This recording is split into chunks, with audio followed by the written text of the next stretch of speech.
So Anuj just shared with me last week or a couple days ago when we were shooting podcasts. I shared an idea that he goes, I hadn't really ever thought about that, or it's not something that we think about. And the idea was simple, which is that it was about the importance of looking poor, specifically because there is no advantage in life to being overestimated. Right? When people overestimate you and they think you're more competent, more capable than you are, then they're going to hold you to that standard.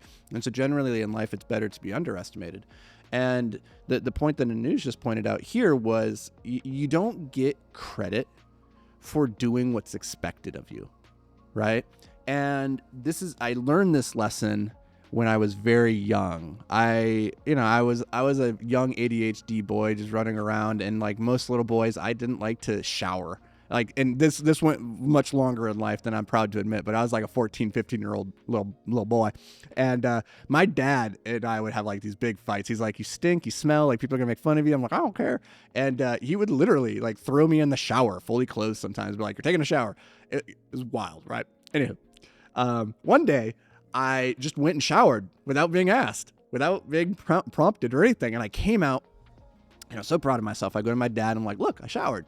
And he goes, Anthony, you don't get bonus points for doing what you were supposed to do in the first place. I was like, oh. And he goes, you only ever lose points when you don't do what's expected. Nobody's gonna high five and congratulate you on the street for taking a shower and smelling good, right? Nobody does that.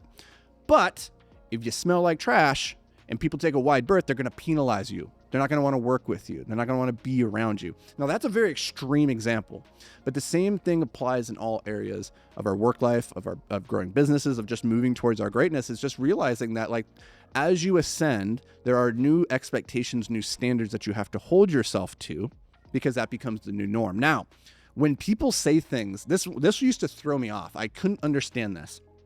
People would say, more people are afraid of success than they are of failure.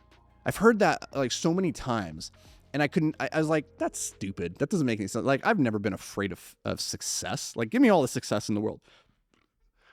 But recently, as I've been working with more entrepreneurs and more like high level performers, what I've come to realize is that the fear of success actually is real. Nobody thinks about it. Nobody talks about it. It happens on a subconscious level. But here's how it plays out: is we limit ourselves, we hold back our potential, and we don't play full out because we deep down know that will become the new watermark. That will become the new high score upon which we will be measured, and that means there's further for us to fall back.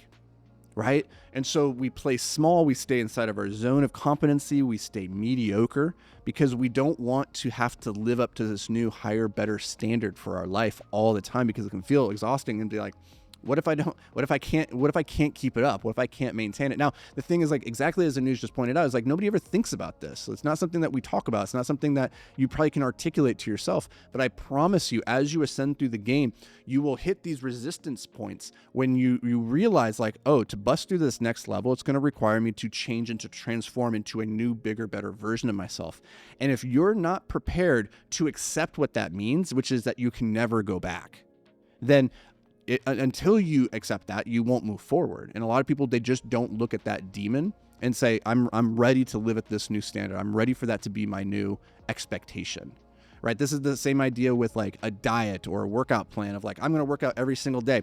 People will hedge that back. They'll hedge that back and they'll say, I'm only going to do it 3 days a week. Or I'm going to do it 5 days a week. I'm going to give myself a cheat day, because they're not quite ready yet to fully commit that this is the new standard that they expect for their life. And until you hold yourself to those higher standards, you will not realize your full potential, your full capacity for greatness. And I share this with you because, just like it came up in this organic conversation just now, we never think about it. Like, it happens at such a subconscious level. Nobody just stands up and says, yes, I am afraid of success.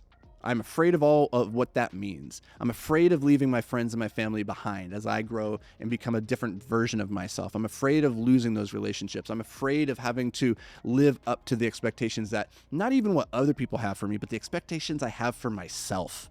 so much easier to go through life with low expectations. But like I said in another podcast recently, is one of my favorite quotes from Michelangelo: the greatest fear or the greatest danger is not that we set our goals too high and we fail. It is that we set them too low and we succeed. And so I want for you to only shoot for the stars, to only shoot beyond your current potential, your current capacity, beyond your current reach. Keep striving, keep growing. Don't be afraid of success. Don't hide from the standard, the expectation that you will inevitably have to live up to, because I do believe you can do it. You've done it up to this point, so keep going, and I'll see you guys in the next episode.